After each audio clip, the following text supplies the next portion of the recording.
Namaste, Vanakkam, Honorable Prime Minister, sir. Vanakkam, Vanakkam. My name is Deepasri. I am coming from Government Higher Secondary School, Sedrapat, Puducherry. My question is, how can we build our trust in parents that we are working hard? Thank you, sir. धन्यवाद दीपश्री। प्रधानमंत्री जी, हम माता पिता को कैसे विश्वास दिलाएं कि हम मेहनत कर रहे हैं, इस विषय पर दीपश्री आपसे मार्गदर्शन चाहती हैं।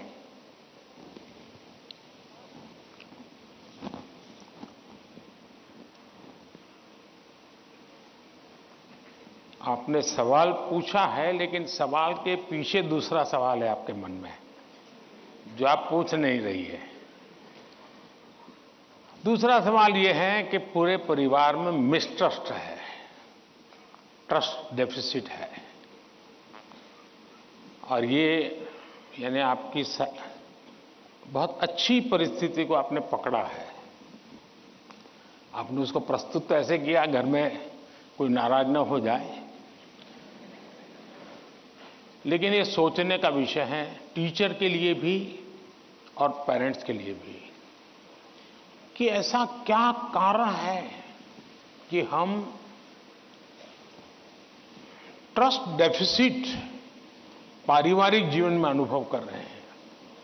अगर पारिवारिक जीवन में भी हम ट्रस्ट डेफिसिट अनुभव करते हैं तो ये बहुत ही चिंता का विषय है। और ये ट्रस्ट डेफिसिट अचानक नहीं होती है, एक लंबे कालखंड से गुजर करके निकलती है। और इसलिए हर पेरेंट्स को, हर टीचर को, हर स्टूडेंट्स को बहुत ही बारीकी से अपने आचरण को एनालाइज करते रहना चाहिए। आखिरकार माँ बाप मेरी बात पे भरोसा क्यों नहीं करते? कहीं न कहीं तो ऐसी बातें हुई होगी जिसके कारण उनका ये मन बन गया होगा। कभी आपने कहा होगा कि मैं अपनी सहेली को मिलने जा रही हूं, और माँ बाप ने अगर बाद में पता चला कि आप तो उस दिन उसके यहां गई नहीं थी, तो ट्रस्ट डेफिसिट शुरू हो जाते। यार उसने तो कहा था वहां जाऊंगा, लेकिन मान लीजिए वहां गए नहीं, लेकिन आकर के कह दिया कि मैंने तय किया था उनके यहां जाऊंगा, लेकिन रास्ते में मेरा मन बदल गया तो मैं वहां चला गई थी। तो कभी भी ये ट्रस्ट डेफिसिट की स्थिति पैदा नहीं होगी। और एक विद्यार्थी के नाते हमें जरूर ऐसा सोचना चाहिए कि कहीं ऐसा तो नहीं है कि मैंने कहा था मम्मी आप सो जाओ, चिंता मत कीजिए, मैं तो पढ़ लूंगा, और मम्मी चुपके से देखती और मैं सो रहा हूं, तो फिर ट्रस्ट डेफिसिट हो जाएगा। ये तो कह रहा था मैं पढ़ूंगा, लेकिन पढ़ नहीं रहा है, सोया पड़ा है। आप कहते थे कि मां मैं अब 1 सप्ताह तक मोबाइल को हाथ नहीं लगाऊंगा, लेकिन छुपके से दिख रहा है मां को, करे तो फिर ट्रस्ट डेफिसिट पैदा हो जाती है। क्या आप जो कहते हैं उसको सचमुच में पालन करते हैं क्या? अगर आप पालन करते हैं तो मैं नहीं मानता हूं कि पेरेंट्स को या टीचर्स को इस प्रकार की ट्रस्ट डेफिसिट की स्थिति पैदा होगी, आपके प्रति अविश्वास का कारण बनेगा। उसी प्रकार से मां बाप को भी सोचना चाहिए। कुछ मां बाप को ऐसी आदत होती है, जैसे मान लीजिए किसी मां बाप ने, मां ने बहुत बढ़िया खाना बनाया है और बेटा आया है, किसी न किसी कारण से उसका खाने का मन नहीं है, लेकिन बहुत कम खाया, तो मां क्या कहेगी?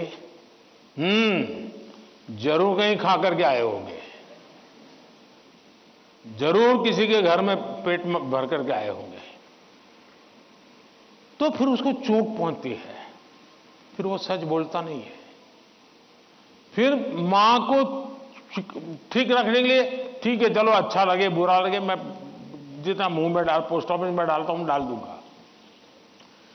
ये ट्रस्ट डेफिसिट पैदा हो जाता है। हर घर के अंदर ये अनुभव आता होगा।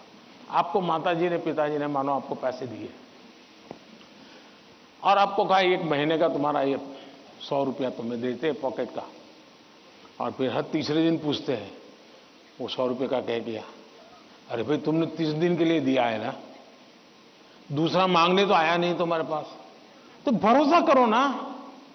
अगर भरोसा नहीं तो नहीं देना था।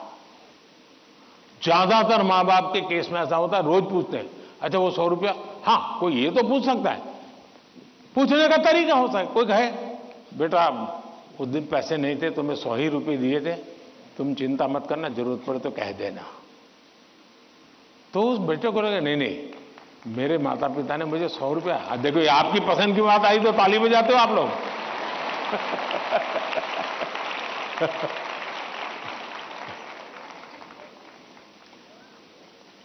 अगर वही सवाल ये पूछते 100 का क्या किया, इसके बजाय कह दे, तो बेटा कहेगा ना मां बिल्कुल नहीं, मेरे पास पैसे हैं, सफिशिएंट है।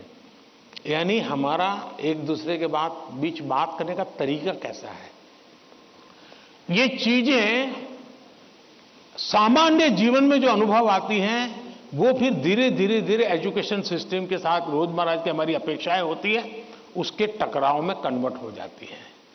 फिर कहा मार्क्स क्यों नहीं आए, बस तुम पढ़ते ही नहीं होंगे, ध्यान देते ही नहीं होंगे, क्लास में बैठते नहीं होंगे, अपने दोस्तों के साथ गप्पे मारते होंगे, हो सकता है वो पैसे हैं सिनेमा देखने चले गए होंगे, मोबाइल फोन पर रील देखते होंगे। फिर वो कुछ न कुछ कहना शुरू हो जाता है, फिर दूरी बढ़ जाती है। पहले ट्रस्ट खत्म हो जाता है, फिर दूरी बढ़ जाती है, और ये दूरी कभी कभी बच्चों को डिप्रेशन की तरफ धकेल देती है। और इसलिए मां बाप के लिए बहुत आवश्यक है, उसी प्रकार से टीचर्स ने भी बच्चों के साथ इतना खुलापन रखना चाहिए, सहज रूप से अपनी बात कह सके। अगर उसको कोई सवाल समझ में नहीं आया तो कोई टीचर हड़का देगा, तुझे कुछ समझ नहीं आने वाला तो बाकियों को विद्यार्थियों का टाइम खराब मत करो, बैठ जाओ। कभी कभी क्या करते हैं टीचर भी, जो 4-5 होनहार बच्चे होते हैं ना, उनको वो बहुत प्रिय लगते हैं, उनसे उनका मन लग जाता है।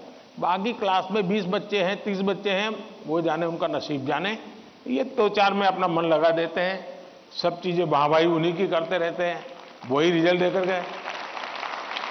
अब आप उसको कितना आगे ले जा पाते हो तो अलग बात है, लेकिन बाकी जो है वहां से नीचे गिरा देते हैं।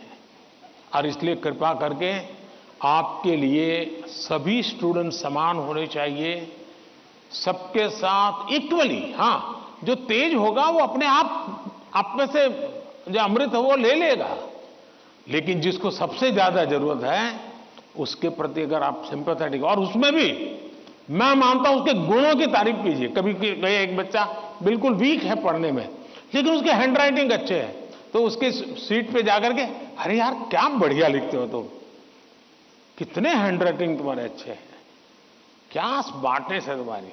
कभी ऐसा एक डल विद्यार्थी है, अरे यार तेरा कपड़ा बहुत शर्ट बहुत अच्छा है, उसके अंदर कॉन्फिडेंस बिल्डअप होगा, वो आपके साथ खुलने लग जाएगा, वो आपसे बातें करने लगेगा कि ये साहब के प्रति मेरे प्रति उनका ध्यान है।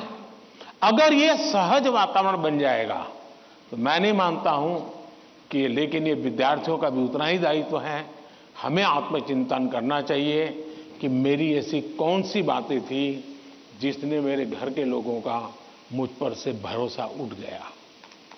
ये किसी भी हालत में हमारे आचरण से हमारे परिवार के, हमारे टीचर का हम पे भरोसा उठना नहीं चाहिए। हमसे कुछ नहीं हुआ तो कहना चाहिए।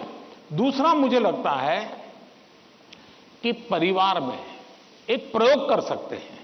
मान लीजिए आपका बेटे या बेटी के 5 दोस्त हैं, तय कीजिए कि महीने में एक बार 2 घंटे वो 5 परिवार किसी एक परिवार में एकत्र होंगे, दूसरे महीने दूसरे परिवार में बिल्कुल गेट टुगेदर करेंगे, और उसमें बच्चे बूढ़े सम हो गए। ऐसा नहीं कि 2 लोगों को घर छोड़ के आए जाएंगे।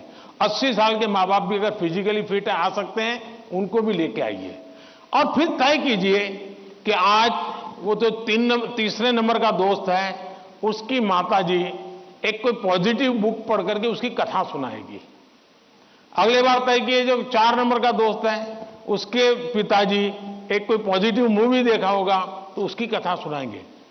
जब भी आप 1 घंटे का गेट टुगेदर करें, सिर्फ और सिर्फ उदाहरणों के साथ, किसी रेफरेंस के साथ पॉजिटिव चीजों की चर्चा करें, वहां के किसी के रेफरेंस से नहीं। आप देख लेना, धीरे धीरे वो पॉजिटिविटी पर्कुलेट होगी और यही पॉजिटिविटी सिर्फ आपके बच्चों के प्रति नहीं, अंदर अंदर भी ऐसा ट्रस्ट का वातावरण बना देगी कि आप सब एक इकाई बन जाएंगे, एक दूसरे के मददगार बन जाएंगे। और मैं मानता हूं ऐसे कुछ प्रयोग करते रहना चाहिए। धन्यवाद।